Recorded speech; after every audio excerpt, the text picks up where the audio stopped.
Oh, hey, Critic. Merry Christmas Eve. So merry about it. I have just seen the absolute worst holiday special of all time. Santa Zombie Eats Jesus? Worse. It's so bad I haven't slept in nights. It's kept me awake throughout the entire season. If I'm not careful, I might start hallucinating. Hey, Critic. Who are you talking to? You got any NyQuil?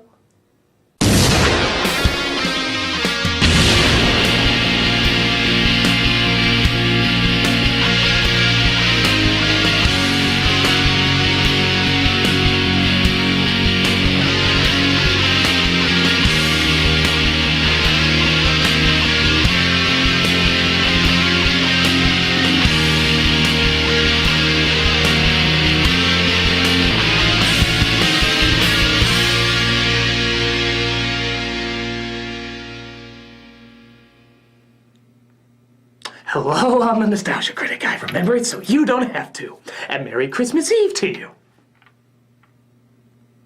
Or at least it would be, before I found out this unholy abomination existed. That's right, I have found it. I have found the absolute worst Christmas special of all time. Hands down, no comparison, Yuletide crap! It's called The Christmas Tree.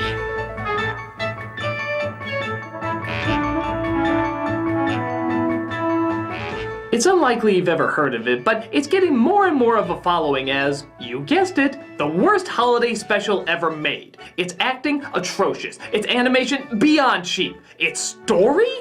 What brain operated by a dead hamster on a broken spinning wheel would be fucking stupid enough to greenlight this shit?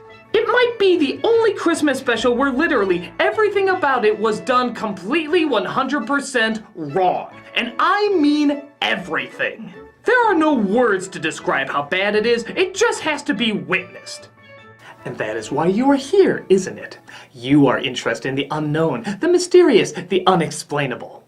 That is why you are here.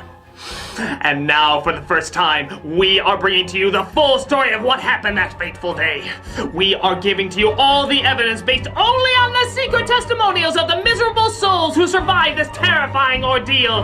The incidents, the places. My friend, we cannot keep this a secret any longer. Let us punish the guilty. Let us reward the innocent. My friend, can your heart stand the shocking facts about the Christmas tree? Let's find out. It opens with a cliched narrator reading a cliched book that looks more like a dictionary of Tetris pieces than legible literature. Our story takes place in an orphanage with some children and a pine tree. The orphaned children lived under the control of the evil rules of a lady named Mrs. Mavilda. Ah! Movement! The little ones were Oh, always... I'm sorry, that so rarely happens in this special. The children never had toys, new clothes, or anything. But they had a friend. The pine tree they named Mrs. Hopewell. Yes, Hopewell, because the kids believed that the tree was magical. The kids were obviously exposed to too much car exhaust to imagine such a non-imaginative idea. She had a pretty dress with bows and lace and a new pair of pants and a sweater to put on whichever child she was going to show off to the mayor. This way, every time the mayor came by, he always thought that Mrs. Mavilda was taking good care of her children. A thorough inspection, as you can see, accompanied by the fact that direct deposits and business checks have now been replaced with big bags of money. Hey, who needs a paper trail when you have millionaire duck currency?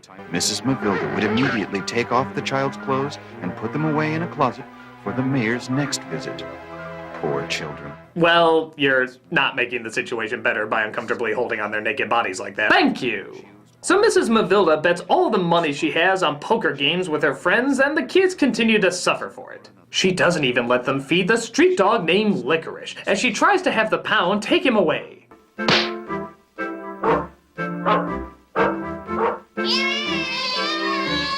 What is up with this kid? The other children are at least clapping and cheering, but he's just rocking his head like a psychopath. Play some heavy metal music over that. I like dogs! Later on, we see a family moves into town and is looking for work. So they go to the mayor, which doesn't really seem like his jurisdiction, but again, he keeps his bank account in money bags. And he tells him that the husband can work at the lumber mill, but has to live in the boarding house without his family. However, he offers the family a chance to live at Chateau de Fuckhole, where Mrs. Mavilda will take the mother, named Judy, in as an assistant. Come from the mayor's. I know. I'd better go now. Take good care of yourself and the children, Judy. I will be back before Christmas. Wow, David Duchovny on Quaaludes could show more emotion than that. Goodbye, children. Be good. I'm gonna check with the doctor and see if I'm clinically still alive. Can we go now? So Mrs. Mavilda explains that Judy's kids have to be treated the exact same way as the other kids. They're going to stay with the other children and under the same rules and regulations. I'm sorry. Come, children. Follow me. Another thing. You have to The get... hell was that? Come, children. Follow me. Another thing. I apologize. Sometimes my other personality interrupts me. No, I don't. Shut up, whore! This is going to be your bedroom. I don't want to hear anybody crying around here. And most of all, no pillow fights. You understand? Because if you think that you're not going to be punished because you have your mother here, you're going to be mighty disappointed. I'll get you, my frozen, awkwardly blinking pretties, and your repeated 2 frames of animation, too. So Judy's kids try to see if they can fit in with the other children.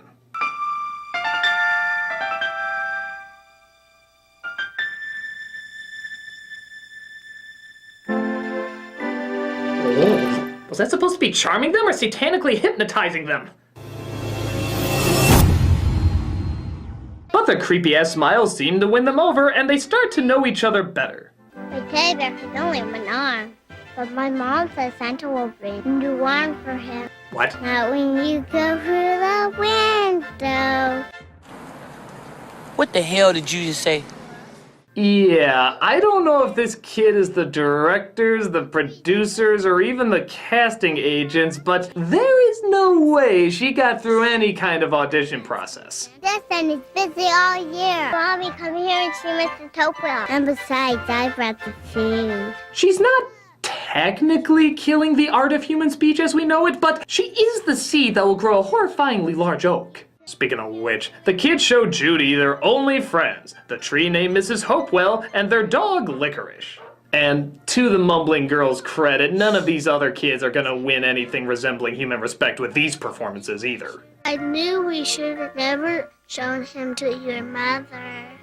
Adults are always the same. I just learned how to speak 3 days ago, and according to the Craigslist posting, that's all you need to be in this movie. Now we have to do something for Mrs. Hopewell, too.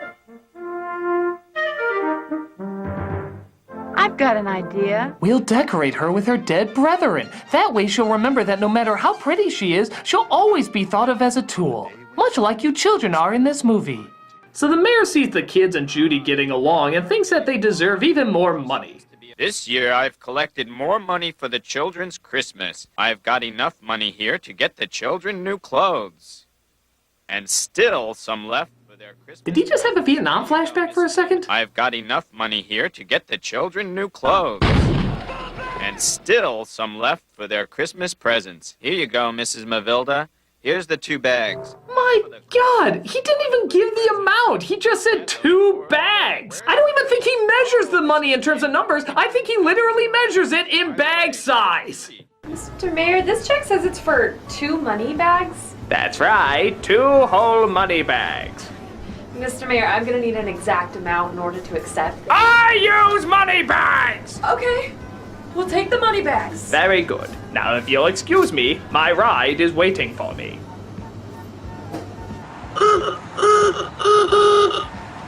I'm glad those poor little things aren't going to have to spend another winter in patches and rags. By the way, where's Judy? Oh, Mrs. Kindle. Good that you're here. I just gave Mrs. Mavilda the That was money. awfully quick. I didn't even hear a footstep. Would she just beam herself into the room? By the way, where's Judy? Oh, Mrs. Kindle. Good that you're here. So the mayor wants her to pick out fancy new clothes for the children as Christmas gifts. But the kids don't know what Christmas is, so Judy explains. Christmas is a pretty and happy time of the year.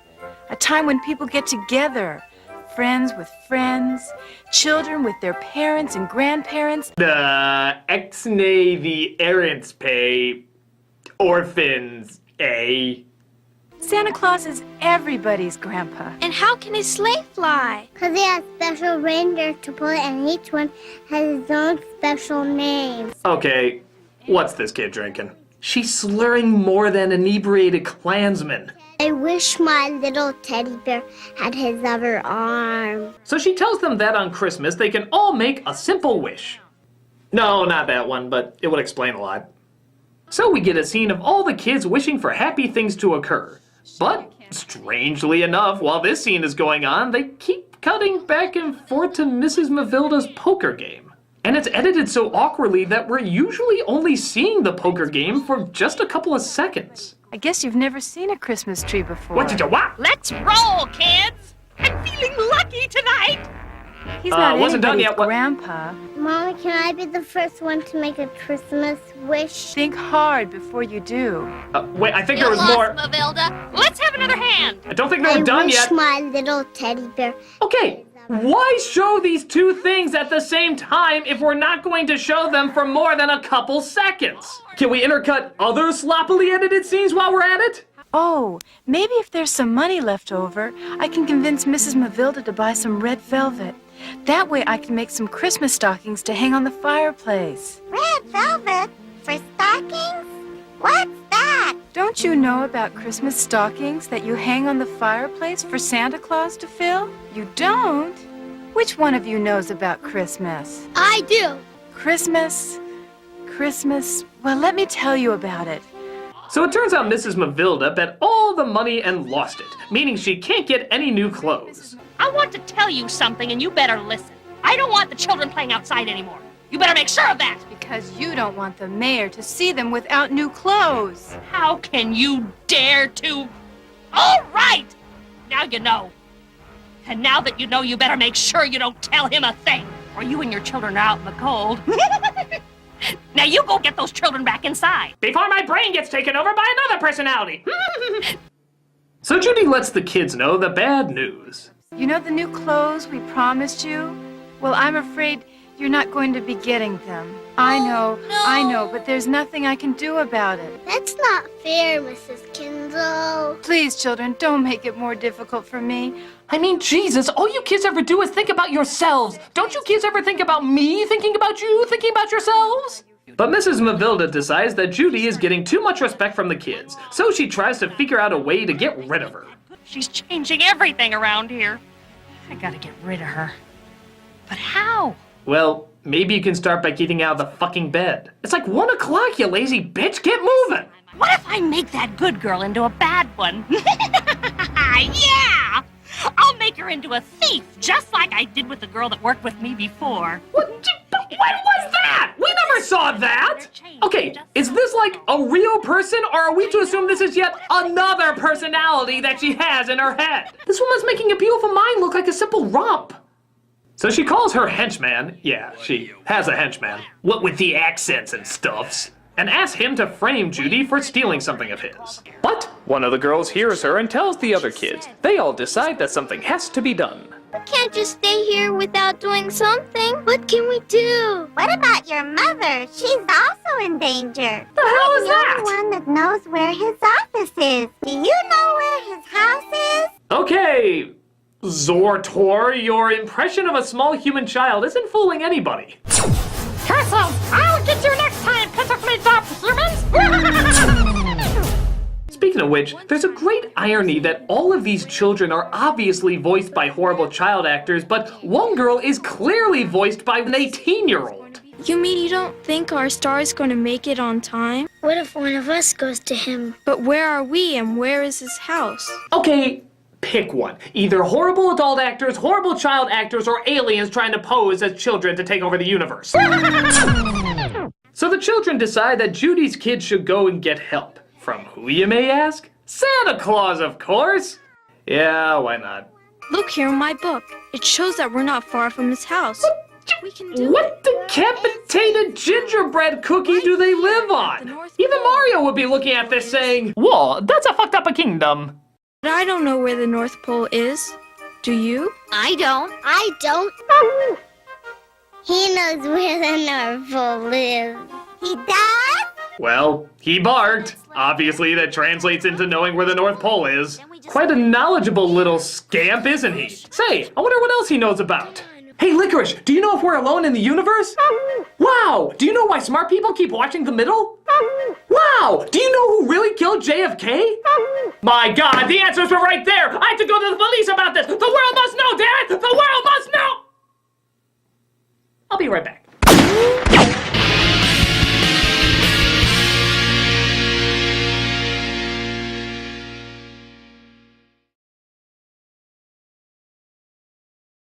What? Another commercial? Well, this one's really quick. I just wanted to tell you that at theawesomestore.com we are extending our sale on our DVDs and also our charity drive pictures. So that is going to be going until the 1st of next year. So you can still get the good prices on that. Also, our metal prints are in and they're being shipped out even as we speak. If there's any more left, you can take a look, see if you can order some more.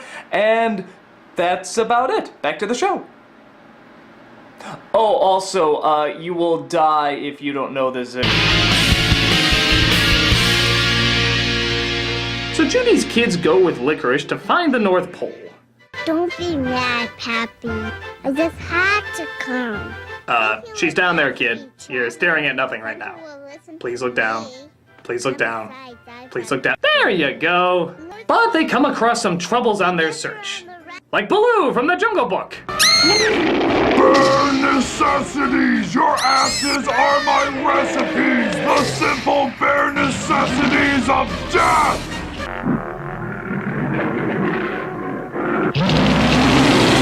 Jesus, they couldn't even make it a polar bear. Even Santa Claus Conquers the Martians got that one right.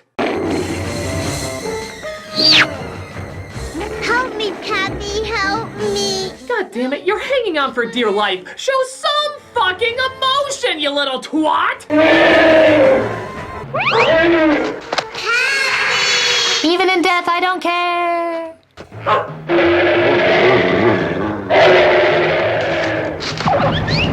In hindsight, I am a pretty dumb bear. Lily! Lily! Lily! Lily! Where are you? Where'd you go? Oh, Jesus, kid. Will somebody just try? Somebody? God! I'll juggle porcupines with my butt cheeks if I could just get one production assistant or a cast member or the director or somebody just to say maybe, fucking maybe, we should do that take again! Jesus H. Jesus, can we just get somebody with some goddamn emotion? Get out! Pack your things right now! You're fired! Christ! Get out!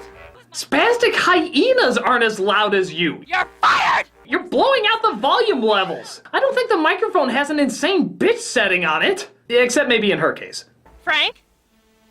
Do you still have that electric chainsaw of yours? So Mrs. Mavilda calls her henchman to cut down the tree. Oh, sorry, Mrs. Hopewell. They've established such a strong presence with her, I'm surprised I forgot. As the kids go out and try to stop them. Nobody cuts Mrs. Hopewell until we talk to the mayor. Show them the saw! Whatever you say, ma'am.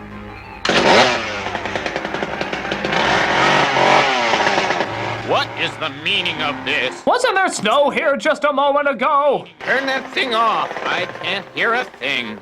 Mommy, Mommy! But where's Lily? Where is she? She's gone, Mommy. Oh, God, what do you mean? Ray. Where'd he come from? Ray. I randomly materialized here just in time. Tell me, son, what happened to Lily? She fell from a cliff, Mommy, Daddy. All the way down. And I... Yeah, because that's my reaction if I just found out my little kid died. So while the mayor is there, he finds out all the terrible things that Mrs. Mavilda has been doing. What happened with the money that I've been donating? Why didn't Mavilda buy toys for them? And look at them.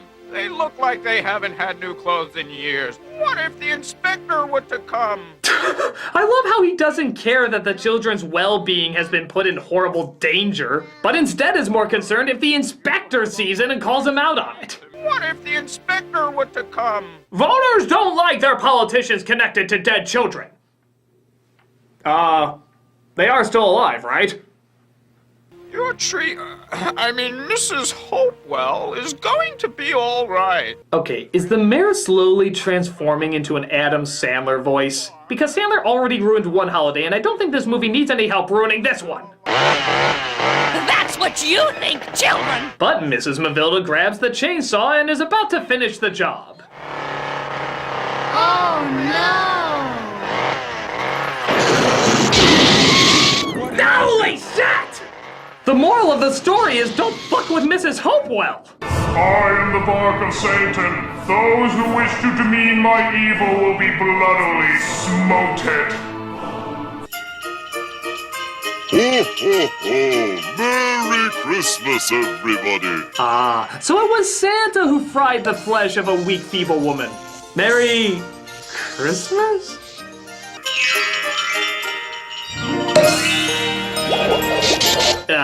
I think those lights are supposed to actually be on the tree and not a little to the left of the tree, but I guess it's the thought that counts. And clearly none of that went into this at all. Mommy! Oh, Lily, I'm so glad to see you. I missed all of you, Yeah. Mommy. And the disturbing Santa Cocat agrees. Oh, look! Santa's leaving! Peace be with you all. What's this shit on my shoulder? Oh, I guess it does that. Okay. Have a Merry Christmas and a Happy New Year. Yeah, creepy voice Santa has no time for individually visiting houses anymore. He just sort of air bombs gifts now, in the hopes that whoever picks it up in the morning will like it or some crap. So everything seems to end happily. Look, even Mrs. Mavilda somehow got out without a scratch on her. How the flying fuck do you do that? And Mrs. Mavilda, well, Mrs. Mavilda, she's going to be all right. From what I've heard, she went back to work in the orphanage as Judy's assistant. True that lightning fucked with her head and she constantly pisses her pants and calls herself the chicken god, but aside from that, she's gonna be all right. Well, don't worry about Mrs. Mavilda. She's good now. She learned that you always win when you are good. Merry Christmas, everybody. Oh, and I suppose that's your half-assed little message at the end, right? Yeah, no, it's good. It's really good, really good. I like it. You did a good job. You did a good job, Spectral. It was. It's only 45 minutes. It felt like an eternity, but you did good. I just so love it. I did everything. All the characters, everything about it was so good. I just love it. You did so good. I just love it. You did so good. Everything. I love it. It's just so funny. I just love the Christmas tree. How can I enjoy it? Fuck you! Do I even need to say what's wrong with it? Not really. It's pretty obvious. Horrible acting, horrible writing, horrible directing, and horrible animation. But here's the thing. A lot of people are saying this is the animated equivalent of The Room. One of those films that's so hypnotizingly bad that it's actually good. And in some respects, they're actually kind of right. This can be very entertaining to laugh at and make fun of. Everything is so awkward and strange that you can't help but burst out into hilarity. But the problem is, it's a Christmas movie. Christmas. Really think about that. This is the season where even the worst holiday specials at least try to give something either entertaining or heartfelt because they feel they owe it to such a beautiful time of year. And what does this film end up giving us? You always win when you are good. Yeah, this is the holiday where charities all over the world go up. And people give more than ever to those who have so little and expect nothing in return. They do it because they know it's right, and this is the time to celebrate what's good in the world. And what does this film end up giving us? You always win when you are good. This is the time of year that brought a war to a halt. Because the message of goodwill toward men was so strong. Because it was a symbol to stop hatred, stop killing, stop everything spreading anything that didn't equal love and respect for everyone in the world. This is a holiday that is that powerful. So, just to reiterate, you Christmas special that clearly understands the holiday you're representing, what then is the meaning of Christmas? You always win when you are good. Because that's what Christmas is. That's what Christmas is. You got it, special. You fucking got it. No, you didn't. And that's why this is the worst special. I'll tell you why. Because Christmas is not about that. It's not about that dumbass little message just trying to throw in at the last minute. You know what? It's not even really about giving or sharing or love or anything about that. That's a part of it, but there's something even more important. You want to know what it is? I'll tell you what Christmas is. Christmas is effort. It's putting effort into that kindness. It's putting effort into that sharing. It's putting effort into that loving. Because anyone can just give something. Anyone can just buy something, whether it costs $1 million if you're rich or nothing if you're poor. But by God, it's the effort you put into it. If you got something someone really wanted, then that's effort. Or if you made something that somebody didn't even know they wanted, that's effort. That's loving. It's putting the effort into that stuff. And that's something that's clearly not in this special. They just slapped it together, didn't give a shit. And you can't do that on Christmas, man. You have to try. You have to try to make this stuff good because that is what we're trying to do.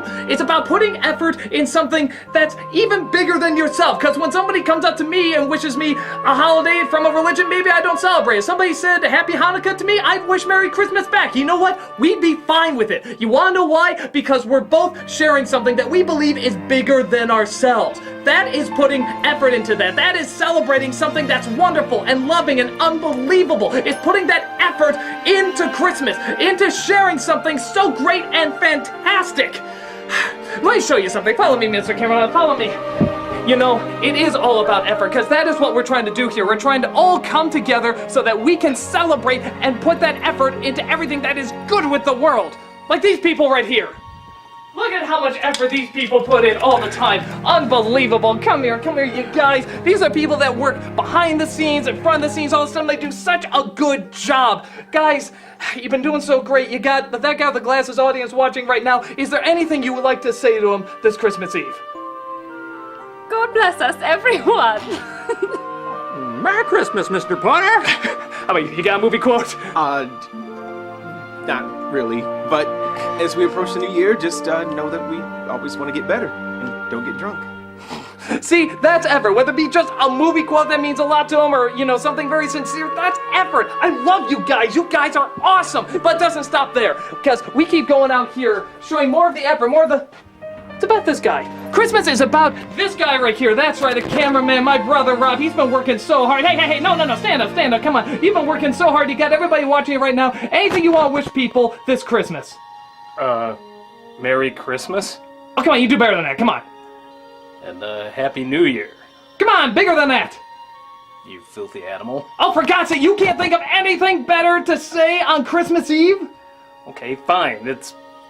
You know, it's a little hard to get into the Christmas spirit with the way it's been over-commercialized and stuff, but really when you think deep about it, Christmas is not just a bunch of things that you buy, it's about an attitude, a spirit, something you carry with you in your heart. When 2,000 years ago, a man was born into a stable, not adorned with gifts and presents and stuff and trees, but born into poverty. And you see that every day when a child does something nice for his grandma, or when, you know, we give things to homeless people. You know, it's something that lasts, that endures and goes on and on till the mountains may fall and the hills turn to dust. Okay, take the camera. Okay, here, out here. Okay.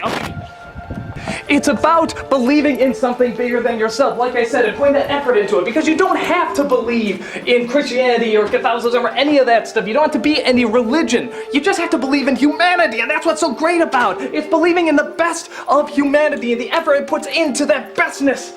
It's about these two. This is my mom and dad. They put so much effort into raising me, because they are so awesome that way. This guy joined the Navy so he could help support and raise us, and my mom, she was gonna be an opera singer.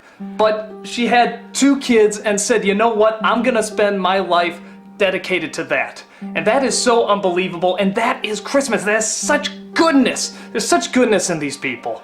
So, Dad, you got so many people watching right now. Is there anything you want to say to that guy with the glasses audience on Christmas Eve here? Merry Christmas to all of you. And most importantly, remember, We have lots of merchandise in the Channel Awesome Country Store. 15% off if your name rhymes with Walker. It's going to be really... That's the kind of ham he is. That's the kind of guy that my dad is. And you can see where I got my terrible sense of humor, but nonetheless, he has spent it. Come on.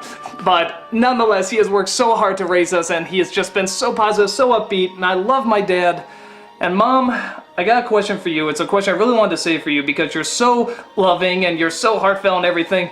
There's a lot of people out there who don't associate Christmas with the best stuff. Maybe they don't have many friends or much family, and maybe they're spending it alone, or maybe they associate it with a bad time. There's so many bad things that happen out there, and Christmas is such a good time. And I know you feel it, you feel like I feel it. What can you say to people out there who are not having such a good Christmas?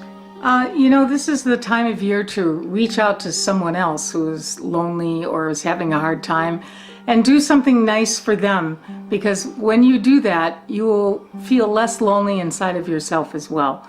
It's a perfect time of year to do something for somebody else and think of others. That's really nice, Mom. Thanks so much.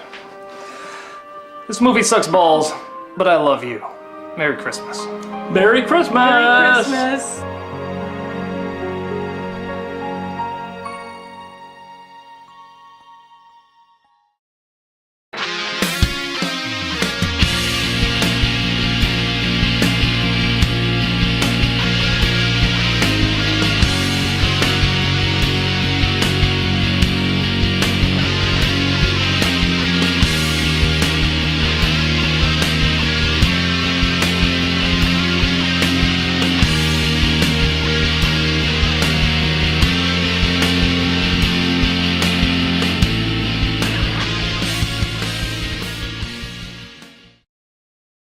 Thanks so much, guys. Merry Christmas to you. Who the hell was that?